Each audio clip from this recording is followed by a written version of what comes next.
So this book is kind of cool because after this, which is the end, it has this nice diagram of making a paper airplane.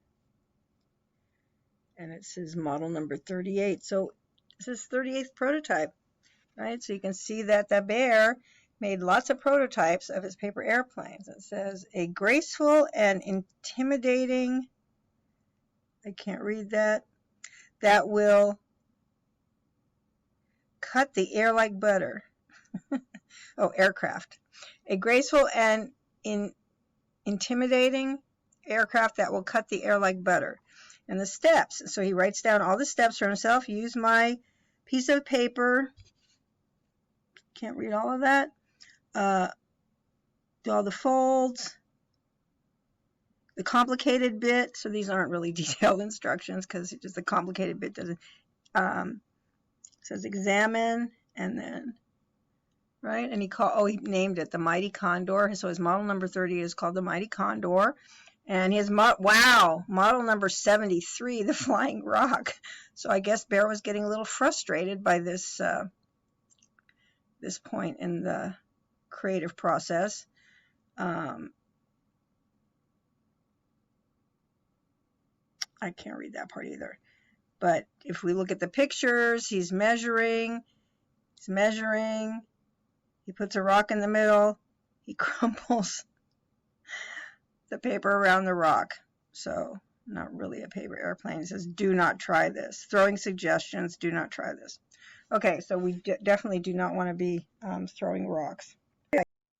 And I just remembered we should go back and look at the paper airplane from the front. So this is the paper airplane plans at the front of the book that we saw at the very beginning, right? Before it started. There's the dedication page. So let's look at, oops, too far. Let's look at this one. So this one says Advanced Paper Planery, your guide to, oh, we already read that at the beginning, but this is model number 14.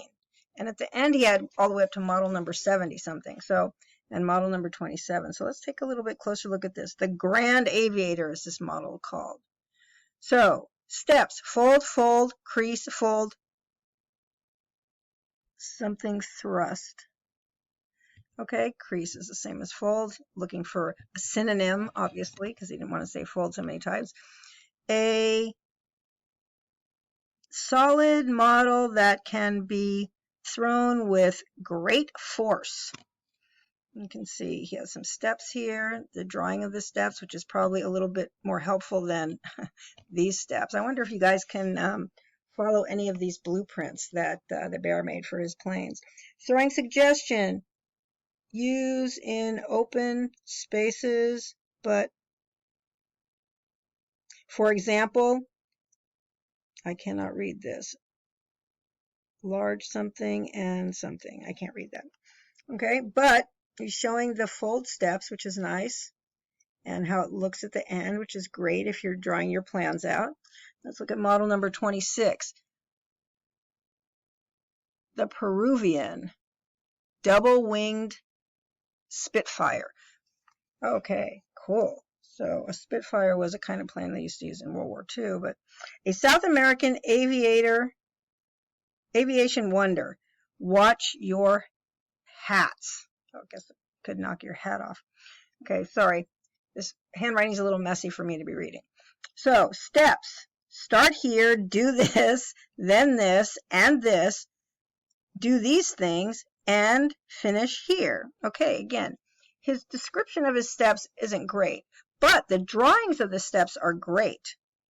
Okay, because he's showing you kind of like with origami that some of you would have done with me, where it shows you how to make the folds and the dotted lines and which things to fold over. So I'm wondering if this can be followed. Maybe we'll do another video where I try to follow the steps in his blueprints. That's a pretty cool looking plane too. Okay, throwing suggestions. Use your left arm. Don't know about that one.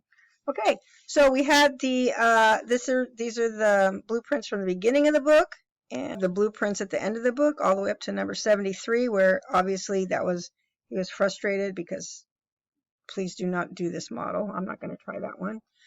It's not good to put a rock in a paper for throwing. But that's your That's your job now. You can make some different models of paper airplanes. You can look some up on the internet if you can get online and do that, and just even experiment with your own, change things around, but see which airplane you make will fly the farthest. The Great Paper Caper by Oliver Jeffers.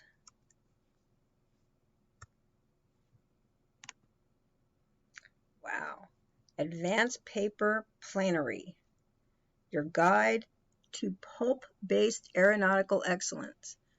So pulp is the stuff they make paper out of when they get the wood and they get it all smushed up into this thing, and then they roll it out in sheets, and that's how they make paper and cardboard and different things like that. And this is for Kate, whoever that is, somebody important to the author, I guess. And again, you should read along with this. Okay, look at the pictures, but read along. The cursor will be under the words. Okay, so we have a lot of people living underground here in the forest. There was a time in the forest when everything was not as it should have been.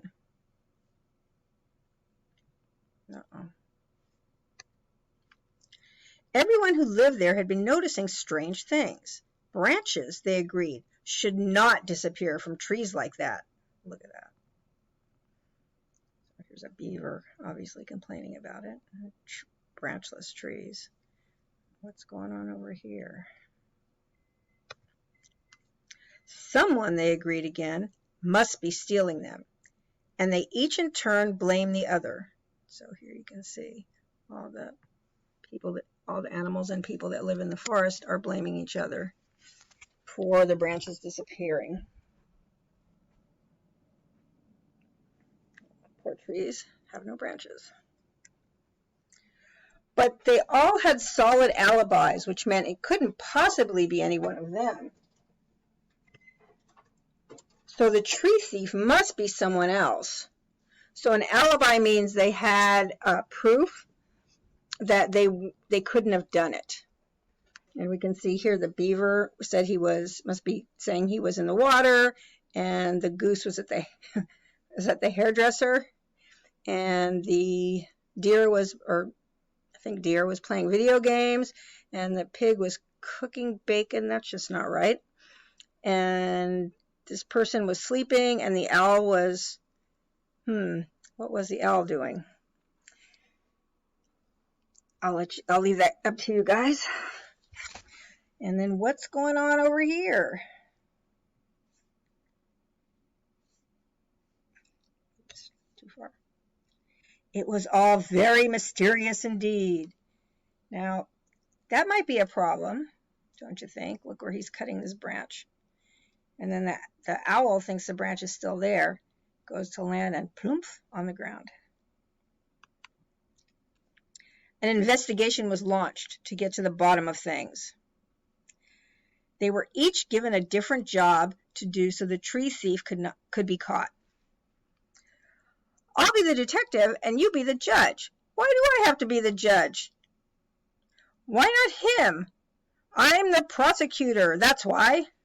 The prosecutor is the one that, the lawyer in court that takes the criminal, right, and files the charges against the criminal. And then now we see who's stealing we had an idea he was probably stealing the branches, but here we see him dragging off a big old branch. And it says the 112th biennial, that means twice a year, paper airplane competition. Next Saturday, 2 p.m., all entries welcome. So they're still investigating because they didn't see that bear dragging away the branch. So here's their investigation. They took photographs, made notes, and examined every leaf. But no matter how hard they investigated, no clues could be found. Uh-oh. Apparently, somebody's practicing paper airplanes. And he's hiding from them. Then an eyewitness report led them to some evidence that had blown in not far away. What blew in? And it had a bear's paw prints all over it. He's dusting for paw prints like they dust for fingerprints. Hello, police? They had found their culprit.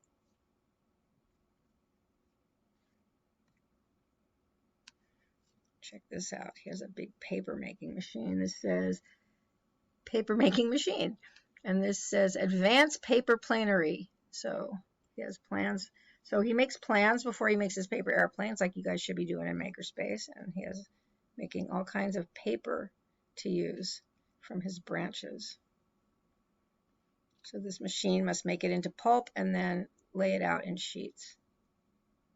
And pulp is pretty wet, so it probably dries it too, which is why there's smoke coming out of these stacks. Okay, so now what's happening here? We see they must be telling the police about it, and now the police are going to here. But look at Bear. Champion 1936, champion 1972. Being the airplane champion, paper airplane champion, is in his family. He had two of his relatives, probably grandfather and father, or great-grandfather and grandfather, won before. So how do you think Bear feels about not being able to win before this? The Bear was brought in to have his picture taken and to appear with other suspects. Let's see, he's in a lineup. And was kept late into the night to answer questions. Where were you that night? So the goose is asking him the questions. And somebody's back here. I thought he was taking notes, but I guess he's just reading the paper. The next day, he confessed everything in court. All about the paper airplane competition and how badly he wanted to win. And he knew he wasn't very good. And he had run out of paper. And he had no one to ask for help. He was so sorry for taking their trees. He hadn't meant any harm. So he's explaining about wanting to win here. Now this, the court reporter's taking notes.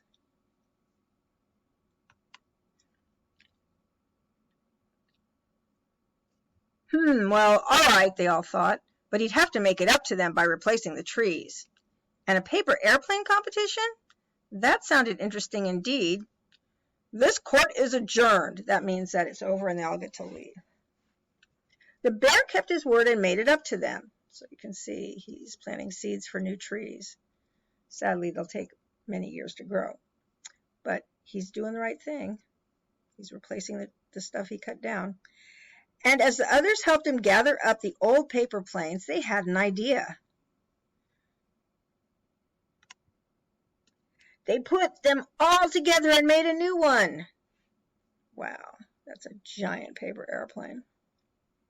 And it says 112th Paper Airplane Competition Finish Line. So imagine how far that giant paper plane could fly. Plus, now Bear has a whole bunch of friends in the forest, but before he didn't have anybody to ask for help. Fin. Now this means the end in French. And did Bear win? We don't know. It doesn't say in the other page. So let's see if we can figure it out. Because right here it just says a finish line and he's waving, but it doesn't say if he won or lost. So here he's watering the tree. So let's look at the rest of the picture. So this must be his little trailer that he lives in. And right here I see something. Looks like it might be a trophy, which would mean that he won. And then at the end it has something that's kind of interesting. It seems to me that it should have been at the beginning of this book, but it has the beaver reading to Al and says, a thrilling tale of mystery, crime, alibis, paper planes, a forest, and a bear who wanted to win. Seems like that should be at the beginning of the book. But anyway, so this would be your design challenge would be to make a paper airplane and see how far it can go.